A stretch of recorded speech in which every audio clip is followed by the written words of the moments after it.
سجدے کیے جاتے ہیں اور پھر ایک سلام پھیر دیا جاتا ہے. اس انداز سے ایک عجیب سی ترتیب ایجاد کی گئی ہے. تو یہ ترتیب جو ہے، یہ انداز جو ہے سجدہ سہو کا، یہ قرآن و حدیث سے ثابت نہیں ہے. اس سے گریز کیا جائے. اب ہم بڑھتے ہیں 5ویں کتاب کی طرف. ہمارا مقصد نمبر 3 ہے العبادات، اور اس کی کتاب کون سی ہے؟ 5ویں کتاب الکتاب الخامس، صلاۃ التطوع والوتر. یہ 5ویں کتاب نفل نماز کے بارے میں ہے اور وطر نماز کے بارے میں ہے. وطر نماز بھی نفلی نماز ہے، لیکن یہاں پہ کہا گیا ہے نفل نماز اور وطر نماز. اس کا مطلب یہ نہیں ہے کہ وطر نماز نفلی نماز نہیں ہے. اس کا مطلب یہ نہیں ہے کہ وطر کی نماز جو ہے وہ واجب ہے یا فرض ہے، بلکہ وطر کا لفظ الگ سے بولا گیا نفلی نماز میں سے وطر نماز کی اہمیت کو مزید واضح کرنے کے لیے. جیسے اللہ رب العزت قرآن حکیم میں ارشاد فرماتے ہیں کہ جو اللہ کا دشمن ہے اور اللہ کے فرشتوں کا دشمن ہے اور جبریل کا دشمن ہے اور میکائیل کا دشمن ہے، تو اس کو معلوم ہونا چاہیے کہ اللہ تعالیٰ ایسے کافروں کے دشمن ہیں. اب جبریل اور میکائیل علیہما الصلاۃ والسلام یہ دونوں فرشتوں میں سے ہیں، لیکن اللہ نے ان کا فرشتوں کا نام لینے کے بعد الگ سے تذکرہ بھی کیا ہے ان کی اہمیت کو مزید واضح کرنے کے لیے. تو صحیح بات یہ ہے کہ وطر نماز نفلی نماز ہے، اس کی اہمیت بہت زیادہ ہے. عام نوافل کے مقابلے میں وطر نماز کی اہمیت بہت زیادہ ہے. نبی علیہ الصلوۃ والسلام وطر نماز نہ سفر میں چھوڑتے تھے اور نہ حضر میں چھوڑتے تھے. آپ اسے ترک نہیں کیا کرتے تھے. لیکن یہ کہنا کہ نماز واجب ہے، یہ موقف درست نہیں ہے. الفصل الاول، 5ویں کتاب کی پہلی فصل. یہ کس کے بارے میں ہے؟ صلاۃ التطوع، یہ نفلی نماز کے بارے میں ہے. اور اس کا پہلا باب ہے. باب کیا؟ باب تعاہد رکعتی الفجر، فجر کی 2 رکعتوں پہ ہمیشگی کرنا. یا تعاہد کا پہلا معنی میں نے کیا کیا؟ ہمیشگی کرنا. ورنہ اس کا معنی یہ بھی ہو سکتا ہے کہ فجر کی 2 رکعتوں کی پاسداری کرنا، ان کا بہت زیادہ خیال رکھنا. حدیث نمبر 472 472 قاف. اس حدیث کے بیان کرنے پہ اتفاق ہے کس کا؟ امام بخاری کا اور امام مسلم کا. ان عائشہ رضی اللہ عنہا قالت، ام المؤمنین عائشہ رضی اللہ عنہ سے روایت ہے، وہ کہتی ہیں کہ لم یکن النبی صلی اللہ علیہ وسلم علی شیء من النوافل اشد منہ تعاہدا علی رکعتی الفجر، کہ نبی صلی اللہ علیہ وسلم نفلی نماز میں سے کسی پہ اتنی زیادہ، کسی نفلی نماز میں سے کسی کی اتنی زیادہ پاسداری کرنے والے نہیں تھے. نفلی نماز میں سے کسی نماز کی اتنی حفاظت کرنے والے نہیں تھے. نفلی نماز میں سے کسی نماز کی اتنی پابندی کرنے والے نہیں تھے جتنی پابندی آپ فجر کی 2 رکعتوں کی کرنے والے تھے. تو نبی صلی اللہ علیہ وسلم علی شیء من النوافل، نفلی نماز میں سے کسی چیز پہ اشد منہ تعاہدا علی رکعتی الفجر، فجر کی 2 رکعتوں کے مقابلے میں زیادہ پابندی کرنے والے، زیادہ حفاظت کرنے والے، زیادہ پاسداری کرنے والے. جتنی پاسداری آپ ان 2 رکعتوں کی کرتے تھے، اتنی کسی اور نفلی نماز کی آپ پاسداری اور حفاظت اور مواظبت نہیں کرتے تھے.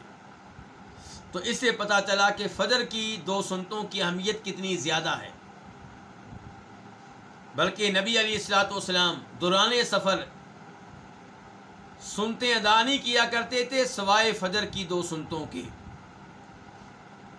حدیث نمبر 473 473 میم. اس حدیث کو بیان کرنے والے امام کا نام ہے امام مسلم.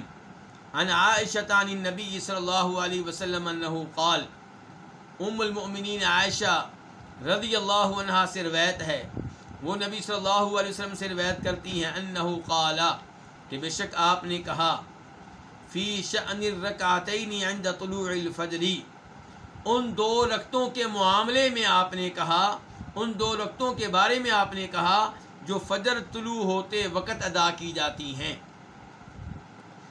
تو یہ کون سی 2 رکعتیں ہوئیں؟ فجر سے پہلے کی 2 سنتیں۔ کیا کہا کہ لہما احب الی من الدنیا جمیعا، کہ یقیناً یہ 2 رکعتیں، لام کا معنی کیا ہوا؟ یقیناً، ہما یہ، یقیناً یہ 2 رکعتیں احب الی مجھے محبوب ہیں، من الدنیا جمیعا ساری کی ساری دنیا سے، ساری کی ساری دنیا سے بڑھ کر مجھے یہ 2 رکعتیں عزیز ہیں، پیاری ہیں، محبوب ہیں۔ نبی علیہ الصلوۃ والسلام کو دنیا میں سے کس کس چیز سے پیار تھا؟ خوشبو سے بہت پیار تھا آپ کو اپنی بیویوں سے بہت پیار تھا، آپ کو اپنے صحابہ کرام سے پیار تھا، جناب ابو بکر سے، جناب عمر سے، لیکن آپ فرما رہے ہیں کہ دنیا کی جتنی چیزیں ہیں ان تمام چیزوں سے بڑھ کر مجھے فجر کی 2 سنتیں پیاری لگتی ہیں، محبوب ہیں، عزیز ہیں۔ تو اس حدیث سے بھی اندازہ ہوا کہ فجر کی 2 سنتوں کا کیا مقام و مرتبہ ہے۔ تو جو چاہتا ہے کہ وہ اللہ کے ہاں محبوب بن جائے، اللہ کا پیارا بن جائے، اللہ کی محبت اسے مل جائے، اسے چاہیے کہ فجر کی ان 2 سنتوں کا اہتمام کرے۔ افسوس سے کہنا پڑتا ہے کہ مسلمانوں میں سے بہت سارے مسلمان فجر کی نماز وقت پہ ادا نہیں کرتے، سورج طلوع ہونے کے بعد ادا کرتے ہیں، اور بہت سے وہ ہیں جو فجر کی نماز ادا ہی نہیں کرتے، جبکہ یہاں پہ صورتحال یہ ہے کہ فجر کی 2 سنتیں اللہ رب العزت کو بہت پیاری ہیں، اور نبی علیہ الصلوۃ والسلام کو بھی ان 2 سنتوں سے بہت پیار تھا۔ باب نمبر 2، باب التطوع قبل المکتوبۃ و بعدہا، کہ فرض نماز سے پہلے اور فرض نماز کے بعد نفل نماز ادا کرنا، یعنی کہ فرض نماز سے پہلے نفل نماز ادا کرنا اور فرض نماز کے بعد نفل نماز ادا کرنا، اس بارے میں یہ باب ہے۔ حدیث نمبر 474 474 قاف، اس حدیث کے بیان کرنے پہ اتفاق ہے کس کس کا؟ امام بخاری کا اور امام مسلم کا۔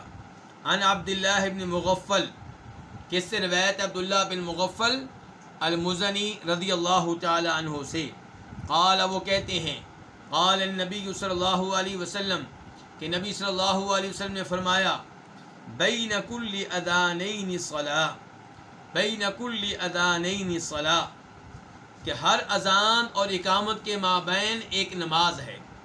اذانین کا لفظی معنی ہے 2 اذانیں، جیسے کہتے ہیں ریالین 2 ریال، یدینی 2 ہاتھ، رفع الیدین 2 ہاتھوں کو بلند کرنا، تو اذانین 2 اذانیں، تو 2 اذانوں کے مابین نماز کیا ہوتی ہے؟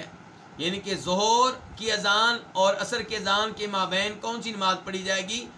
ظہر کی فرض نماز پڑھی جائے گی، لیکن یہاں پہ مراد ظہر کی اذان اور عصر کی اذان نہیں ہے، یہاں پہ اذانوں سے مراد پہلی اذان وہ اذان ہے جس کو ہم سب اذان کہتے ہیں، اور دوسری اذان سے مراد وہ اقامت ہے جو اذان کے بعد ہوتی ہے، کیونکہ اذان بھی لوگوں کو خبر دینے کے لیے ہے۔ نماز کے بارے میں اذان کا معنی ہوتا ہے اعلان کرنا، خبر دینا، تو جو اذان دی جاتی ہے اس سے بھی لوگوں کو نماز کے وقت کے داخل ہونے کی اطلاع دی جاتی ہے، اور اقامت سے بھی مقصود لوگوں کو نماز کے آغاز کی اطلاع دینا ہوتا ہے۔ اذان سے مراد باہر کے لوگ ہوتے ہیں، اور اقامت سے مراد وہ لوگ ہوتے ہیں جو مسجد میں آ چکے ہوتے ہیں۔ اقامت کے ذریعے انہیں خبر دی جاتی ہے کہ اب امام صاحب اللہ اکبر کہنے والے ہیں، تکبیر تحریمہ کہنے والے ہیں، آپ کھڑے ہو جائیں اور صف بنائیں۔ تو وہ بھی اذان ہے، یہ بھی اذان ہے، لیکن دونوں کے الگ الگ نام بھی ہیں، کہ ایک اذان ہے اور ایک کیا ہے؟ اقامت ہے۔ تو بہرحال ہر 2 اذانوں کے مابین ہے کہ ہر اذان اور اقامت کے مابین صلاۃ، ایک نماز ہے، یعنی کہ ہر اذان کے بعد نماز قائم ہونے سے پہلے کوئی نہ کوئی نماز ہے۔ مثال کے طور پہ فجر کی اذان کے بعد فجر کی نماز، اقامت سے پہلے فجر کی 2 سنتے ہیں، ظہر کی اذان کے بعد ظہر کی نماز قائم ہونے سے پہلے 4 سنتے ہیں، عصر کی اذان کے بعد عصر کی نماز قائم ہونے سے پہلے 4 رکھتے ہیں، نفل ہیں، مغرب کی اذان کے بعد مغرب کی جماعت قائم ہونے سے پہلے اقامت ہونے سے پہلے 2 نفل ہیں، عشاء کی اذان کے بعد عشاء کی نماز قائم ہونے سے پہلے نفل ہیں، چاہے آپ 2 پڑھ لیں چاہے آپ 4 پڑھ لیں، یعنی کہ الگ سے نہیں ہے، لیکن اس حدیث کی وجہ سے ہیں۔ نبی علیہ الصلوۃ والسلام نے عشاء کی نماز سے پہلے باقاعدہ طور پہ سنتے نہیں بتائیں، باقاعدہ طور پہ نفل نماز نہیں بتائی، لیکن یہ حدیث عام ہے کہ ہر اذان اور اقامت کے مابین کوئی نہ کوئی نماز ہے۔ پھر فرمایا بین کل اذانین صلاۃ، کہ ہر اذان اور اقامت کے مابین ایک نماز ہے۔ ثم قال فی الثالثہ، پھر آپ نے تیسری مرتبہ کہا لمن شاء، اس کے لیے جو چاہے، یعنی کہ ہر اذان اور اقامت کے مابین جو نماز ہے یہ ضروری نہیں ہے، یہ فرض نہیں ہے، یہ واجب نہیں ہے۔ تیسری بار آپ نے وعدے کر دیا کہ لمن شاء، یہ نماز اس کے لیے ہے جو ادا کرنا چاہے۔ اس سے پتہ چلا کہ اس میں انسان کو اختیار ہے، یہ نماز فرض اور واجب نہیں ہے۔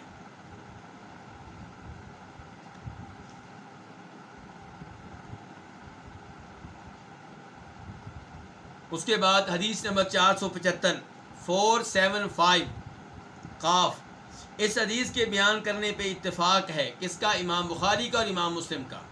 عن ابن عمر رضی اللہ عنہما، روایت ہے کس سے؟ عبداللہ بن عمر رضی اللہ عنہما سے، قال، وہ کہتے ہیں صلیت مع النبی صلی اللہ علیہ وسلم سجدتین قبل الظہر، میں نے نبی صلی اللہ علیہ وسلم کے ساتھ ظہر سے پہلے 2 رکعتیں ادا کیں۔ 2 سجدوں سے مراد یہاں پہ کیا ہے؟ 2 رکعتیں ہیں۔ میں نے نبی علیہ الصلوۃ والسلام کے ساتھ ظہر سے پہلے 2 رکعتیں ادا کیں۔ آپ کے ساتھ ادا کرنے سے مراد یہ نہیں ہے کہ عبداللہ بن عمر کا جسم نبی علیہ الصلوۃ والسلام کے جسم کے ساتھ لگا ہوا تھا، اس معیت سے مراد یہ نہیں ہے۔ اس کا مطلب یہ نہیں کہ اللہ کے رسول امام بنے ہوئے تھے، عبداللہ بن عمر مقتدی بنے ہوئے تھے اور ایک ساتھ کھڑے تھے، جڑے ہوئے تھے صلی اللہ علیہ وسلم، بلکہ یہ مراد ہے کہ جیسے آپ نے ظہر سے پہلے 2 رکعتیں ادا کی، ایسے ہی میں نے بھی 2 رکعتیں ادا کی۔ وسجدتین بعد الظہر، اور 2 رکعتیں میں نے ادا کی ظہر کے بعد، یعنی کہ آپ کے ساتھ۔ وسجدتین بعد المغرب، اور 2 رکعتیں مغرب کے بعد۔ وسجدتین بعد العشاء، اور 2 رکعتیں عشاء کے بعد۔ وسجدتین بعد الجمعہ، اور 2 رکعتیں نماز جمعہ کے بعد، بعد الجمعہ کی جمعہ کے بعد۔ فَأَمَّا الْمَغْرِبُ وَالْعِشَاءُ فَفِي بَيْتِهِ، جہاں تک تعلق ہے مغرب کی نماز کا اور عشاء کی نماز کا، یعنی کہ مغرب کے بعد جو 2 رکعتیں آپ نے ادا کی ہیں، عشاء کے بعد جو 2 رکعتیں ادا کی ہیں، فَفِي بَيْتِهِ، تو وہ آپ کے گھر میں۔ یہاں پہ کتنی رکعتیں یہ ہوئی ہیں؟ ظہر سے پہلے 2 رکعتیں، ظہر کے بعد 2 رکعتیں، کتنی ہو گئیں؟ 4۔ مغرب کے بعد 2 رکعتیں، کتنی ہو گئی؟ 6۔ عشاء کے بعد 2 رکعتیں، کتنی ہو گئیں؟ 8۔ اور جمعہ کا تذکرہ فی الحال آپ رہنے دیں، یعنی کہ فی الحال یہاں پہ کتنی رکعتیں ہوئی ہیں؟ 8 ہوئی ہیں۔ ظہر سے پہلے کی 4 سنتوں کا یہاں پہ تذکرہ نہیں آیا، بلکہ کتنی رکعتوں کا تذکرہ آیا ہے؟ 2 کا۔ جبکہ ام المؤمنین عائشہ رضی اللہ عنہا فرماتی ہیں اپنی حدیث میں، جسے امام بخاری اپنی صحیح میں لے کر آئے ہیں، کہ کان لا یدع 4 قبل الظہر، کہ نبی صلی اللہ علیہ وسلم ظہر سے پہلے 4 رکعتیں ادا کیا کرتے تھے، 4 رکعتیں ترک نہیں کرتے تھے۔ اور اس حدیث میں عبداللہ بن عمر بیان کر رہے ہیں کہ آپ کے ساتھ انہوں نے کتنی رکعتیں ادا کی ہیں ظہر سے پہلے؟ 2۔ تو پھر تطبیق کیا ہوگی؟ دونوں حدیثوں کو آپس میں جمع کیسے کیا جائے گا؟